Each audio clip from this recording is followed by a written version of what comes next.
সম্মেলন, যেটা ইএনটি সার্জনদের হবে, এখানে দেশ বিদেশের প্রচুর লোক আসবেন বলে আমরা আশা করি। 6-7,000 লোক ইএনটি। সেখান থেকে আমরা নিশ্চয়ই অনেক কিছু জনগণের কাছে নতুন তথ্য, নতুন চিকিৎসার বিষয় এবং নতুন অ্যাওয়ারনেস জিনিস আমরা করে দিতে পারবো বলে ভাবছি। এই বলে আমি আমার বক্তব্য আজকে শেষ করছি। অনুরোধ করবো আমাদের প্রেসিডেন্টের বিকল জানাচ্ছেন এবং আমাদের অ্যাসোসিয়েশনের এওয়াই ওয়েস্ট বেঙ্গলের তরফ থেকে আমরা ডক্টর কল্পনা মুখার্জিকে অ্যাপ্রিসিয়েট করবো।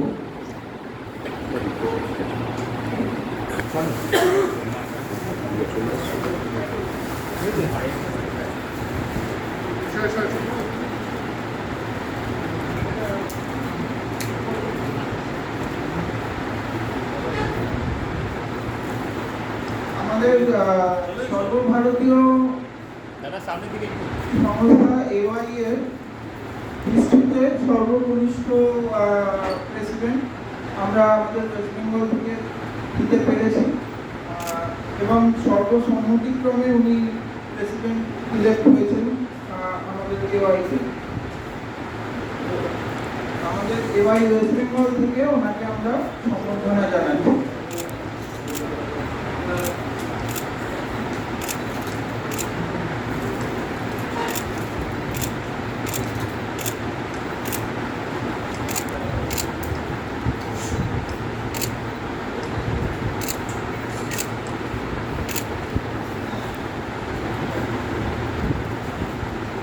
আমাদের মধ্যে এসেছেন ডক্টর বিধান রায়। উনি হচ্ছেন আমাদের এওয়াই ওয়েস্ট বেঙ্গলের যে জার্নাল আছে সেই জার্নালের এডিটর। আমাদের ইএনটি অ্যাসোসিয়েশনের ওয়েস্ট বেঙ্গল চ্যাপ্টার, আমি president elect, editor, editorial chairman, secretary, সবাইকে ধন্যবাদ জানাচ্ছি আমাকে ফেলিসিটেট করার জন্য। বিষয়টা হচ্ছে যে অল ইন্ডিয়া ইএনটি অ্যাসোসিয়েশনের সভাপতি নির্বাচিত হওয়া, এটা তো একটা ভালো লাগা ফিলিংস, কিন্তু হোয়াট টু ডু নেক্সট, কি করা যায়।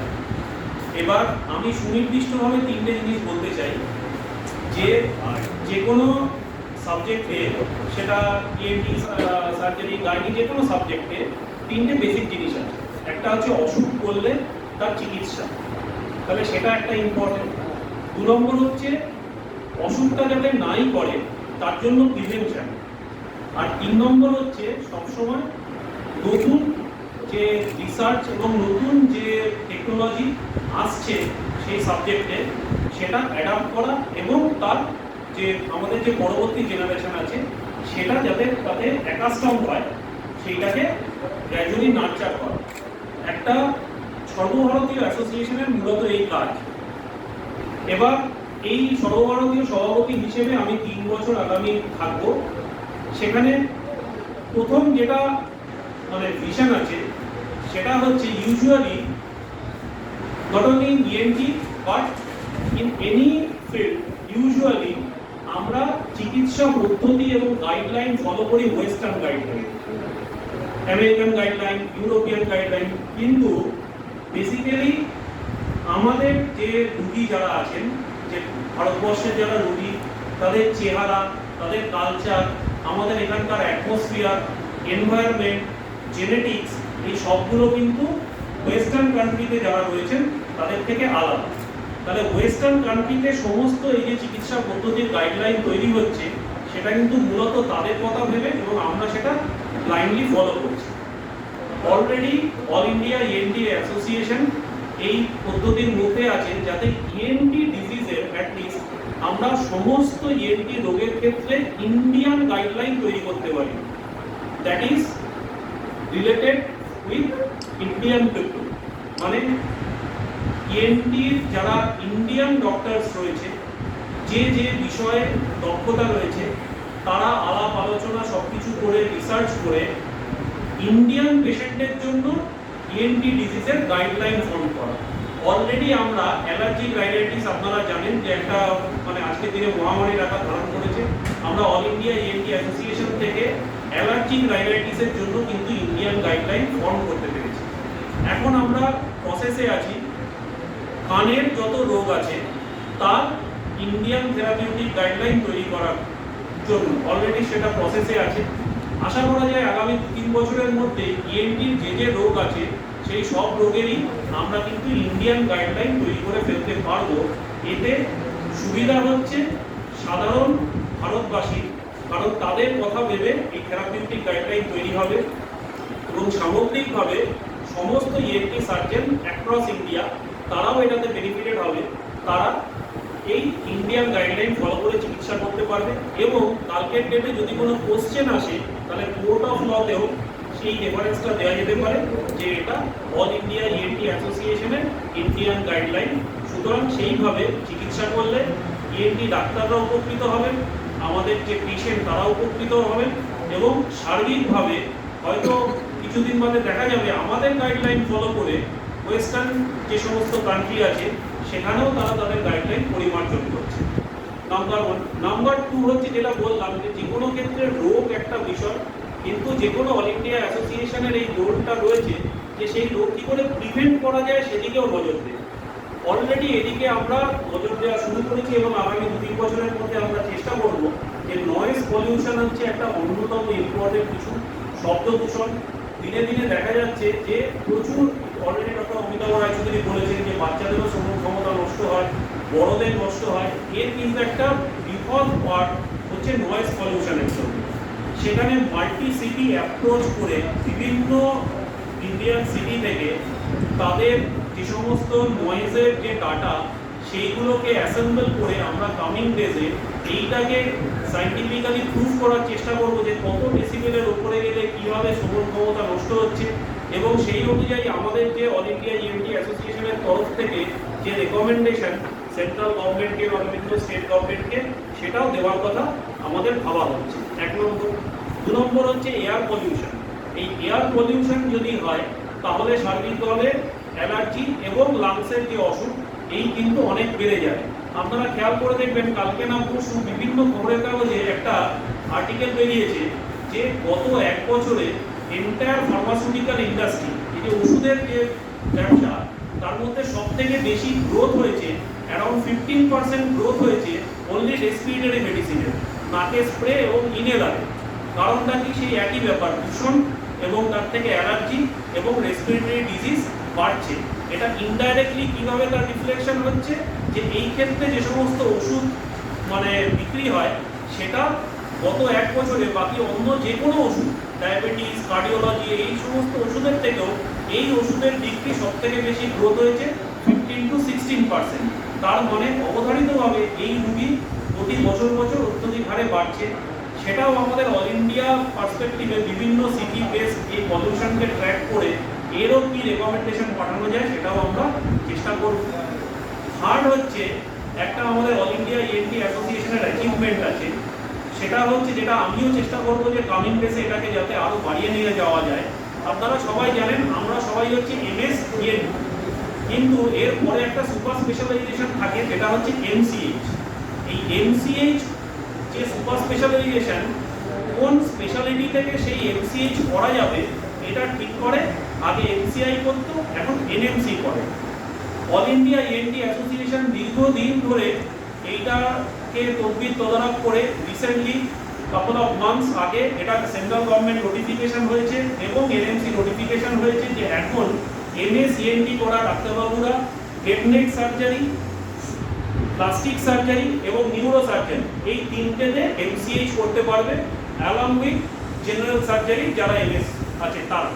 তার মানে এটা ইএনটি, যেহেতু আমরা ইএনটি ডাক্তার, আমাদের অল ইন্ডিয়া ইএনটি অ্যাসোসিয়েশন, এটা কিন্তু ENT doctor across hour nation, এটা কিন্তু একটা বিরাট বড় ভালো ব্যাপার, achievement of all India ENT association করতে পারেন। সেই জন্য আমরা সেন্ট্রাল গভর্নমেন্ট বা এনএমসির কাছে আমরা তদারক করবো। Uncontested list all India president হিসেবে জার্নাল অফিস যেখানেই থাক একই ব্যাপার, কিন্তু সেই জার্নাল অফিস যখন আমাদের স্টেটে আসছে সেটা আমাদের স্টেট এবং অ্যাজ এ হোল ইস্টার্ন ইন্ডিয়ার পক্ষে একটা খুব ভালো ব্যাপার। কারণ আমাদের এখানকার যারা জুনিয়র ছেলে আছে বা সিনিয়র যারা রয়েছেন তারা তাদের রিসার্চ পেপার গ্লোবালি এইটার মাধ্যমে পাবলিশ করতে পারবেন। এবং তার সাথে 2026 সালে যে তখন আমার প্রেসিডেন্সিয়াল টেনিওরে এই সর্বভারতীয় ইএনটি অ্যাসোসিয়েশনের যে অ্যানুয়াল কনফারেন্স, যেখানে সারা পৃথিবী থেকে 5 থেকে 6,000 ইএনটি ডাক্তারবাবুরা আসেন, এক্সচেঞ্জ অফ ভিউজ হয় এবং যেখান থেকে বিভিন্ন guideline recommendation ultimately pass out হয়, সেটা কলকাতায় অনুষ্ঠিত হবে এবং আপনি আশা করি সেটাও খুব সাকসেসফুলি এওয়াই ওয়েস্ট বেঙ্গল করতে পারবে। এ মান্যতা কে দেবে? ওয়েস্টার্ন কান্ট্রি মানবে কি মানবে না এটা তা এটা মান্যতার ব্যাপার নয়, গাইডলাইন হচ্ছে রেকমেন্ডেশন। সেটা কেউ চাইলে মানতে পারে, কেউ চাইলে নাও মানতে পারে, কিন্তু চিকিৎসা তো একটা সায়েন্স। তাহলে এই গাইডলাইন ছাড়া তো কোনো রোগেরই কিছু চিকিৎসা হবে না। এবার ওয়েস্টার্ন কান্ট্রি থেকে যে সমস্ত গাইডলাইনগুলো হয়েছে, ম্যাক্সিমাম যে সমস্ত ওয়েস্টার্ন বুকস বা যেগুলো আমরা পড়াশোনা করে বড় হয়েছি, সেই গাইডলাইনই সেখানে লেখা আছে, আমরা সেই গাইডলাইনেই ফলো করছি। এবার যখন অল ইন্ডিয়া ইএনটি অ্যাসোসিয়েশন থেকে ইন্ডিয়ান গাইডলাইন পাবলিশ করা হবে, সেটা মান্যতা কে দিচ্ছে? অল ইন্ডিয়া ইএনটি অ্যাসোসিয়েশন, যেটা হচ্ছে সর্বভারতীয় স্তরে official representative of ENT doctors.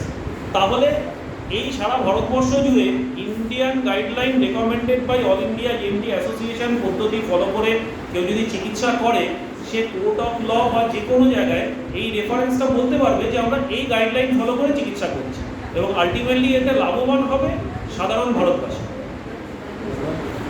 আমাদের এই বিষয়ে যে দক্ষ যে লোকজন রয়েছে, তাদেরকে নিয়ে কমিটি তৈরি করে ইন্টারনাল রিসার্চের মাধ্যমে যে জিনিসটা আসছে তার ভিত্তিতে এই রেকমেন্ডেশন বা গাইডলাইন তৈরি করা হয়। আপনার এবং যে কোনো জায়গায় যখন কোনো গাইডলাইন তৈরি করা হয়, এই বিভিন্ন ধরনের যে এভিডেন্সগুলো আছে সেটি মেটা অ্যানালিসিস করেই আমাদের ভারত থেকে যা যা ডেটা আসছে, যা যা এভিডেন্স আসছে, সেটা আমাদের অ্যাসোসিয়েশন থেকে অ্যানালিসিস করা হবে। সেই অ্যানালিসিস অনুযায়ী একটা রেকমেন্ডেশন করা হবে, দ্যাট উইল বি ভ্যালিডেটেড। সেটা সবসময়ই ভ্যালিড, যে কারণে এইরকমভাবেই অ্যাসোসিয়েশনের থ্রু দিয়ে পুরো জিনিসটাকে মেটা অ্যানালিসিস করে সব এভিডেন্সগুলোকে এক জায়গায় করে একটা সাজেশন দেওয়া হবে, যেটা সারা ভারতের সব ডাক্তাররা মেনে চললেই তাদের সুবিধে। তার কারণ হচ্ছে they will give better result এবং কনসিস্টেন্ট রেজাল্ট তৈরি করা। All India ENT association already allergic রাইনাইটিসের অল ইন্ডিয়া গাইডলাইন তৈরি করে পাবলিশ করেছে। সেই পদ্ধতিতে এখন কিন্তু এই রোগের পুরো সর্বভারতীয় স্তরে চিকিৎসা হচ্ছে সেই গাইডলাইন ফলো করে। আরেকটা হচ্ছে প্রিভেন্টিভ পার্ট, যেটা আমি অলরেডি বললাম যে আমি আমার টেনিওরে চেষ্টা করব যে মাল্টি সিটি অ্যাপ্রোচ করে, মানে এখানে আমাদের একরকম দূষণ, হয়তো দেখা গেল জয়পুরে আরেক রকম, দিল্লিতে আরেক রকম, এই মাল্টি সিটি অ্যাপ্রোচ করে, কারণ এটা ডাটা অ্যানালিসিস না করে মানে আরবিট্রারিলি তো কিছু বলা যাবে না। এই প্রসেসটাকেও চালু করা, যাতে যেরকম ধরুন যে এই যে ফাইন পার্টিকুলেট ম্যাটার যেগুলো আছে, এগুলো কোনো জায়গায় দেখা যায় ফাইন পার্টিকুলেট ম্যাটারের সাইজ বড়, কোনো জায়গায় দেখা যায় যে সাইজ লেস দেন 1 মিলিমিটার। এবার যদি লেস দেন 1 মিলিমিটার সাইজ হয়, তাহলে সে কিন্তু নাকেও যাবে, গলাতেও যাবে, গিয়ে লাংসে একদম সোজা অ্যালভিওলাইতে ঢুকে যাবে। আবার যদি দেখা যায় যে 2 মিলিমিটার বা 2.5 মিলিমিটার বড় পার্টিকুলেট ম্যাটার, যেগুলো দূষণের থেকে আসে, সেগুলো হয়তো দেখা গেল শুধু নাকে গিয়ে আটকে গেল। এবার এই মাল্টিসিটি অ্যাপ্রোচ করে এই যে ডাটা অ্যানালিসিস করে, তখন এর প্রিভেনশনের জন্য কি রেকমেন্ডেশন দেওয়া যায়, যেমন আমাদের এই রেকমেন্ডেশন দেওয়া হয়েছে এনএমসিকে এবং সেন্ট্রাল গভর্নমেন্টকে, তার ফলে আমাদের 3টে সাবস্পেশালিটিতে এমসিএইচ হয়েছে। এরকম এই অল ইন্ডিয়া অ্যাসোসিয়েশন থেকে এই ডাটা ভিত্তিক তখন এই অ্যাপ্রোচ করা হবে সেন্ট্রাল গভর্নমেন্টকে বা কিছুকে, এবং একই কথা নয়েজ পলিউশনের ক্ষেত্রেও করেছে, সেখানেও করা হবে, যাতে গ্র্যাজুয়ালি এইগুলোকে আমরা প্রপার ওয়েতে হ্যান্ডেল করতে পারি। আচ্ছা, বাচ্চাদের কানে কম শোনা একটা মেন কারণ হচ্ছে হেডফোন ইউজ করা, ইয়ারফোন ইউজ করা, এটা নিয়ে আপনি কী বলবেন? হেডফোন ইউজ করা, ইয়ারফোন ইউজ করা অবশ্যই একটা ইম্পর্টেন্ট কারণ, কিন্তু যদি সার্বিক চিত্র দেখেন তাহলে এটা তার থেকে খুবই কম। সার্বিকভাবে দেখবেন আমাদের এখানে মিডিয়াতেও, যেটা আপনাদেরকে আমি বলবো, যে যখন দিওয়ালি হয় তখন সমস্ত মিডিয়ায় এই নয়েজ পলিউশন নিয়ে লেখালেখি হয়। আমিও প্রচুর জায়গাতে যাই, স্বেচ্ছাসেবী যে সমস্ত সংস্থা আছে তাদের নিয়ে, কিন্তু সেটা তো অবশ্যই একটা ফ্যাক্টর। কিন্তু দিওয়ালি বা বাজি ফোটানো কদিন চলে? 2 দিন, 4 দিন, 5 দিন। কিন্তু এই 5 দিন ছাড়াও কিন্তু সারা বছর ধরেই একটা নয়েজ পলিউশন হয়। সার্বিকভাবে রেসিডেন্সিয়াল যে সমস্ত এরিয়া, তাতে কিন্তু অ্যাকচুয়ালি অ্যাপ্লিকেবল নয়েজ লেভেল হচ্ছে 55 ডেসিবেল, কিন্তু যে কোনো আমাদের এইখানে এই ধরুন বোর্ডে বা যে কোনো জায়গায় সবসময় এই সার্বিক যে নয়েজ লেভেল সেটা কিন্তু 75 থেকে 95 এবং কোনো কোনো জায়গাতে 115 বা 120 অব্দিও থাকে। তার ফলে কি হচ্ছে, সে এই গান শুনলো কি কোথাও বাজি ফাটলো, এটা ছাড়াও সার্বিকভাবে কন্টিনিউয়াস ওয়েতে এই হাই নয়েজ লেভেলে সে কিন্তু এক্সপোজ হচ্ছে, যেটাতে আমরা দেখতে পাচ্ছি ক্রমশ আস্তে আস্তে বাচ্চা, মধ্যবয়সী এবং বেশি বয়সী সবেরই কিন্তু কানের যে নার্ভ, অডিটরি নার্ভ, যেটা ড্যামেজ হয়ে গেলে যেটাকে বলে সেন্সরি নিউরাল হিয়ারিং লস, এইটারও কিন্তু সংখ্যা গ্র্যাজুয়ালি বাড়ছে।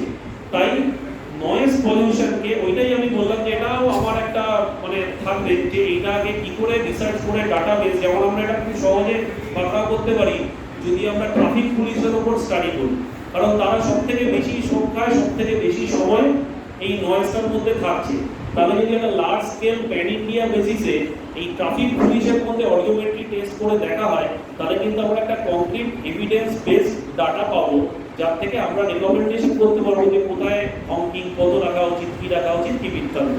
তাছাড়া দিওয়ালি বা যে কোনো সময় যখন শব্দমাত্রা খুব বেশি বেড়ে যায় 120, 130, 135 ডিবিতে, তখন এই ক্ষতির মাত্রা আরও বেড়ে যায়। তাহলে সেটা কন্ট্রোল করাও আমাদের দায়িত্ব। আবার সর্বভারতীয় সংগঠন হিসেবে সারা বছর ধরে সাধারণ মানুষের মধ্যে যে নয়েজ পলিউশন হচ্ছে সেটাকেও কন্ট্রোল করার চেষ্টা করা কিন্তু আমাদের দায়িত্ব। দেখুন, এটা একটা স্বাভাবিকভাবে বলে দিচ্ছি, যে